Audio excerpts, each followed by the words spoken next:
There is a plant that doubles every 2 days. Not in perfect conditions, not in laboratories, not with genetic engineering. In almost any container of still water anywhere on Earth. A single handful becomes 2 handfuls in 48 hours. 4 handfuls become 8. By the end of a week, you have enough to fill a bathtub. By the end of a month, you are dealing with more than a ton of biomass. This is not an exaggeration. This is not optimism. This is mathematics.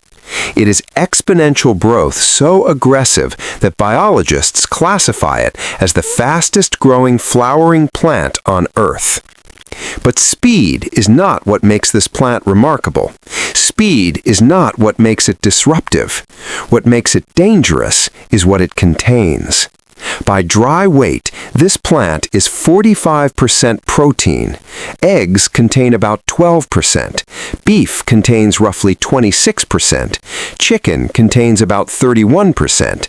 This plant outperforms all of them.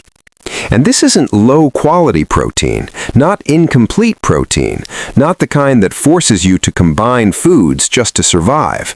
This is complete protein, all 9 essential amino acids in ratios that closely match what the human body actually needs. 1 square meter of water surface grown for 30 days can produce enough protein to feed one person for an entire month. No soil, no fertilizer, no tractors, no irrigation systems, no pesticides, no industrial labor, just sunlight and water. The plant has a scientific name. Scientists call it lemna. The rest of the world knows it as duckweed, that thin green film floating on ponds, ditches, drainage canals, and stagnant water. The stuff you've been taught to think of as dirty, as useless, as something to scrape away, that is not pond scum. That is the most efficient protein production system ever discovered by human beings. 1 acre of duckweed can produce up to 10 times more protein than an acre of soybeans, 20 times more protein than an acre of corn.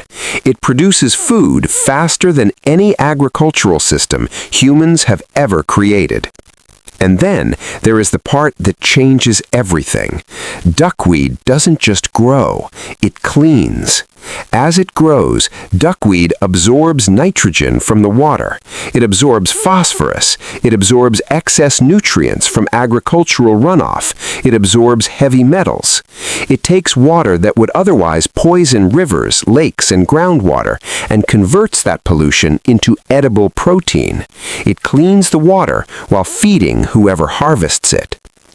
A plant that grows anywhere, requires almost nothing, produces complete human nutrition at record speed, and purifies water as a byproduct. This should be everywhere. Every backyard, every rooftop, every community garden, every refugee camp, every informal settlement, every hunger desert. Anywhere hunger exists. Instead, in much of the developed world, it is restricted, regulated, or outright illegal to cultivate. It is labeled invasive. It is labeled a nuisance species. It is labeled something to be eradicated. Governments have spent billions of dollars trying to kill it. But not everyone forgot what duckweed really is. In Southeast Asia, this plant has been harvested for food longer than written history. In Thailand, it is called phum. In Myanmar, it is known as ya chayen. In Laos, Cambodia, Vietnam, and southern China, it has been collected from rice paddies for thousands of years. This was not famine food. This was not emergency rations. This was a staple protein source for civilizations that thrived for centuries.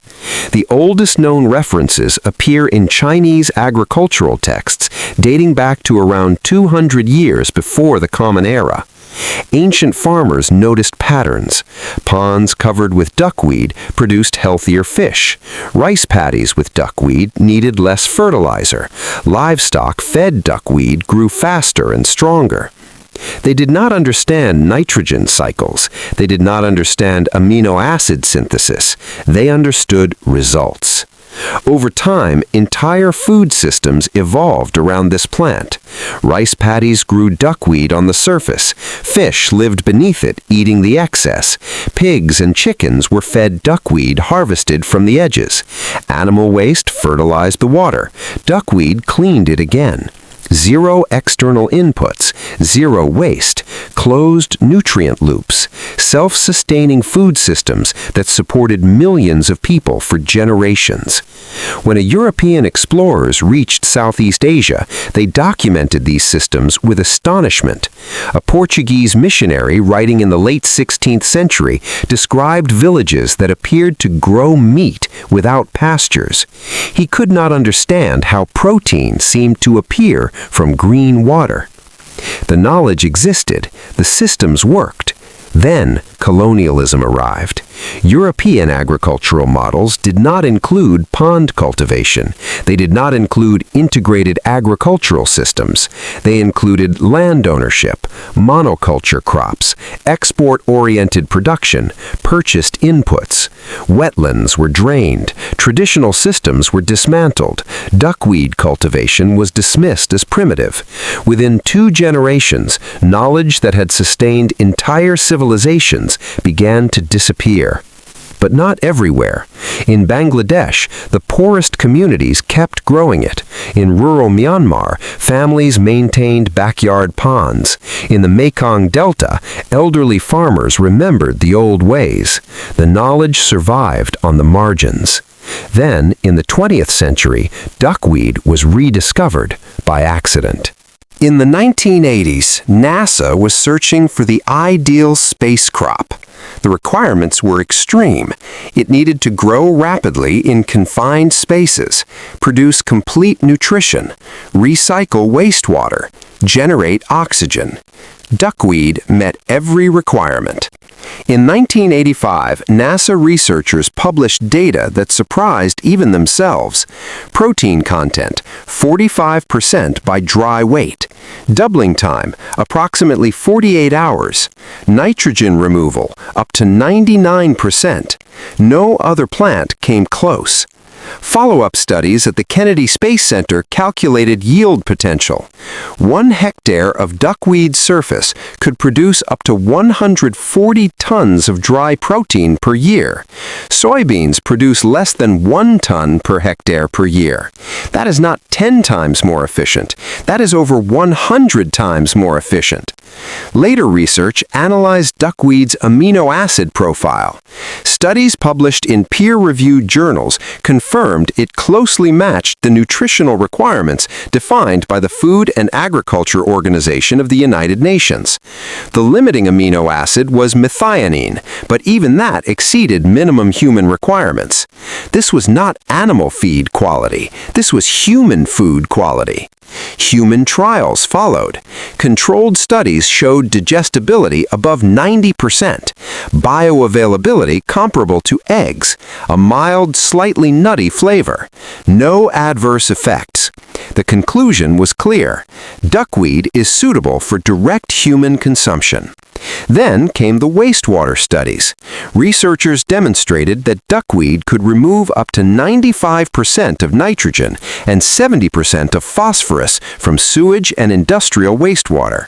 The plant did not just tolerate pollution, it consumed it.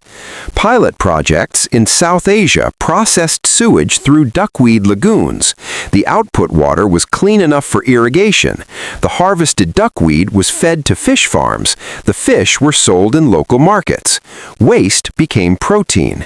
The cost per kilogram of protein produced was measured in cents. In 2019, the World Bank funded a comprehensive review of duckweed research across 12 countries. The final report spanned dozens of pages. Its conclusion could be summarized in a single sentence. Duckweed is the most resource-efficient protein source available to humanity. The science was settled. So why is it not everywhere? In the United States, duckweed is classified as an aquatic nuisance species in most states. Cultivation often requires permits. Transport across state lines can lead to fines. In some jurisdictions, possession itself is restricted. The official reason is ecological protection. Duckweed spreads rapidly. It can block sunlight. It can disrupt aquatic ecosystems. All of that is true. It is also true of every successful crop in human history. Wheat spreads aggressively. Corn displaces native species.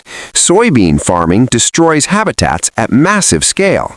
Industrial agriculture has converted over 1 billion acres of wilderness into monoculture farmland. None of those crops were banned. Duckweed is different. Duckweed does not require purchased seeds. It does not require fertilizer companies. It does not require pesticides. It does not require tractors or processing plants. You can start growing it with a plastic container and a handful of plants. That is the real issue. The global animal feed industry generates hundreds of billions of dollars annually. Soy and corn dominate that market. Duckweed makes that entire model obsolete. The same applies to human protein supplements. Whey protein, powders, bars, and shakes form a multi-billion-dollar industry. Duckweed protein costs less to produce than the packaging it would come in. Environmental regulations provide convenient cover. Classifying duckweed as invasive creates legal barriers. Permits add costs. Commercial operations face years of regulatory delay. Meanwhile, the plant that could address global protein shortages grows freely in ponds, legally untouchable. Here's what most people are never told. In many regions, these regulations apply to commercial operations and natural waterways. They do not apply to closed containers on private property. A plastic tub is not a regulated waterway. A stock tank is not an ecosystem. A backyard container is not a commercial farm. With less than $20, anyone can start. Within weeks, production exceeds personal needs. Duckweed can be dried and ground into protein powder, fed to chickens, increasing omega-3 content in eggs, fed to fish in backyard aquaponics systems, added fresh to soups, stews, smoothies, and salads. 1 square meter can produce over 1 kilogram of protein per month. This is not theory. People are doing this right now. Homesteaders, urban farmers, permaculture systems, communities operating outside industrial supply chains. Once people see the math, they can't unsee it. 45% protein, doubling every 2 days, 0 inputs. This is not a supplement. This is not a trend. This is a forgotten technology hiding in plain sight. The industrial food system teaches scarcity. Duckweed demonstrates abundance. Every pond already contains it. Every warm water surface can grow it. The only barrier was knowledge. Now you have it. If this changed how you see food, like this video. If you want more content uncovering forgotten systems and hidden solutions, subscribe to the channel. And if you believe food should belong to people, not corporations, share this with someone who needs to see it.